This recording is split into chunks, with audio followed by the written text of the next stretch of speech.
সুপ্রিয় শিক্ষার্থী বন্ধুরা, কেমন আছো সকলে? আশা করি সকলেই ভালো আছো। হাজির হয়েছি হিসাব বিজ্ঞানের প্রথম ক্লাস নিয়ে। আজকে থেকে ধারাবাহিকভাবে আমি ক্লাসগুলো করব। তোমরা অনেকেই আমাকে রিকোয়েস্ট করেছিলে, অনুরোধ করেছিলে, কমেন্ট করে, মেসেজ করে বলছিলে যে হিসাব বিজ্ঞানের ক্লাসগুলো নিতে, সংক্ষিপ্ত সিলেবাস বলো আর যেভাবে বলো যেন হিসাব বিজ্ঞান ক্লাসগুলো নিতে। তো আমি প্রথম অধ্যায়, যেহেতু তোমরা যারা এসএসসি পরীক্ষা দেবে 2021 সালে, প্রথম অধ্যায় যেহেতু নাই, এটা তো টোটালি বাদ। এছাড়াও এই চ্যাপ্টার থেকে ততটা প্রশ্ন আসে না, শুধুমাত্র এমসিকিউ আসে। যেহেতু এবছর বাদ, তাহলে তো এটা বাদ। তো দ্বিতীয় অধ্যায়ে লেনদেন, দ্বিতীয় অধ্যায়ে এই লেনদেনের ক্লাসটা আমি করব, লেনদেন থেকে শুরু করব দ্বিতীয় অধ্যায় থেকে। তো আজকে আমরা যে জিনিসটা শিখবো, হিসাব বিজ্ঞানের দ্বিতীয় অধ্যায় ক্লাস নাম্বার কিন্তু 1। আজকে ঘটনা বনাম লেনদেন, ঘটনা এবং লেনদেনগুলোর মধ্যে যে পার্থক্যটা, এটা আমি দেখানোর চেষ্টা করব এবং বোঝানোর চেষ্টা করব। তোমরা যারা এসএসসি পরীক্ষা দিবা বা ক্লাস 9 এ আসো, ক্লাস 10 এ আসো, তোমাদের জন্য খুবই গুরুত্বপূর্ণ। আমি তোমাদের রিকোয়েস্ট করব সম্পূর্ণ ভিডিওটা দেখার জন্য বা সম্পূর্ণ ক্লাসটা দেখার জন্য। আচ্ছা, তোমাদের সৃজনশীল প্রশ্ন আছে। সৃজনশীল প্রশ্নের খ নম্বরে একটা প্রশ্ন আসে যে সকল লেনদেন ঘটনা, কিন্তু সকল ঘটনা লেনদেন না, ব্যাখ্যা করো বা বর্ণনা করো বা বুঝিয়ে লেখো, এরকম একটা প্রশ্ন খ নম্বরে আসে। তো ওই প্রশ্নটার অ্যান্সারই আজকে আমি এই ভিডিওতে দেব। এছাড়া তোমাদের যে অঙ্কগুলো আসে, এই অঙ্কগুলোতে কিছু এন্ট্রি দেওয়া থাকে এবং সেখানে বলা হয় যে লেনদেন নয় এমন এন্ট্রিগুলো তোমরা চিহ্নিত করো বা এমন এন্ট্রিগুলো চিহ্নিত করে তার পরিমাণ নির্ণয় করো, এরকম আসে। তো তোমাদেরকে আমি বলি, লেনদেন হতে হলে তিনটা জিনিস লাগে। আর তার মধ্যে সবচেয়ে প্রথম যে জিনিসটা লাগে সেটি হচ্ছে তোমার আর্থিক অবস্থার পরিবর্তন হতে হবে। আর্থিক অবস্থার পরিবর্তন হতে হবে, এটাই হলো মূল। একটা জিনিস কি জানো, যে আমি ধরো আমার একটা কোচিং সেন্টার আছে, এই কোচিং সেন্টারের নামে হিসাব হয়। আমার ব্যক্তি, আমি জুয়েল রানা, এই জুয়েল রানার নামে কোনো হিসাব নেই। প্রতিষ্ঠানের নামে আমার কোচিং সেন্টারের যে নাম, এই নামে একটা হিসাব হয়। তো এই ক্ষেত্রে দেখা গেছে যখন ব্যক্তি মালিকানা যে ব্যবসা প্রতিষ্ঠানগুলো আছে, ওই মালিকের যে লেনদেনগুলো, এই লেনদেনগুলো কিন্তু হয় টাকার বিনিময়ে হয় এবং অর্থের অঙ্কে পরিমাপযোগ্য, কিন্তু তারপরেও ওইগুলো লেনদেন হবে না, ওইগুলো হবে জাস্ট ঘটনা, কারণ ব্যবসার সাথে সম্পৃক্ত হতে হবে। এখন মনে করো আমি আমার এই যে আজকে ধরো মার্কারগুলো কিনে আসছি, কিসের জন্য? এই কোচিং সেন্টারের জন্য। এই যে এই মার্কারগুলো যে কিনে আনছি না, এটা একটা লেনদেন। এই জায়গায় টাকার বিনিময় হয়েছে, আমি এই জিনিসগুলো পেয়েছি, কলমগুলো পেয়েছি। এর বিপরীতে অর্থাৎ এটার সমকক্ষ বা সমঝোতা রেখে আমি তাকে কি করছি? টাকা প্রদান করছি বা টাকা দিয়েছি। এই যে লেনদেন, টাকার যে লেনদেন হলো বা টাকা যে দিলাম বা নিলাম, এই যে একটা মনে করো আদান প্রদান, এটাই হচ্ছে লেনদেন। এখন এটা লেনদেন হবে তখন যখন একটা ব্যবসা হবে। এখন যদি আমার ব্যক্তিগত প্রয়োজনে, মনে করো আমি কলম কিনতে গেছি ব্যবসায়ের জন্য, সেখানে গিয়ে আমি মনে করো আমার ব্যক্তিগত প্রয়োজনের জন্য একটা মানি ব্যাগ করা কিনছি, মানি ব্যাগ যেটাতে টাকা রাখি। এই যে মানি ব্যাগ করা করছি, এটা কিন্তু আমার ব্যক্তির জন্য, আমার নিজের জন্য।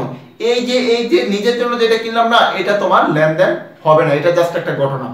তো লেনদেন হতে হলে অবশ্যই ব্যবসায়ের যে এন্ট্রিগুলো আছে বা ব্যবসার যে দেনা পাওনা বা আদান প্রদান, এইগুলোকে লেনদেন বলা হয়। এখন দেখো, মনে করো একজন কর্মচারী বা একজন ম্যানেজার, একটা প্রতিষ্ঠানের ম্যানেজার থাকে, এই ম্যানেজার তার ছেলে মেয়ের কিন্তু বেতন প্রদান করে, স্কুলে বেতন প্রদান করে, তারপরে সংসারের খরচ প্রদান করে, তারপরে মনে করো অন্যান্য যে খরচ করে, মানে যেগুলো ফ্যামিলির, এই যে ফ্যামিলির এই খরচগুলো করার পরে কিন্তু এই যে টাকার লেনদেন হয়েছে, কিন্তু তারপরে এগুলো লেনদেন হবে না, কারণ এটা ব্যবসার সাথে সম্পৃক্ত না, এটা কার? মালিকের বা ম্যানেজারের ব্যক্তিগত। তাহলে আমরা এই জায়গায় একটা পয়েন্ট পেলাম যে যেই লেনদেনগুলো হয় এটা ব্যবসায়ের হতে হবে বা ওই প্রতিষ্ঠানের হতে হবে, তাহলে লেনদেন হবে। এরপরে আরো কিছু আছে। ধরো তুমি মনে করো তোমার এই ব্যবসায়ের জন্য একটা আলমারি ক্রয় করবা।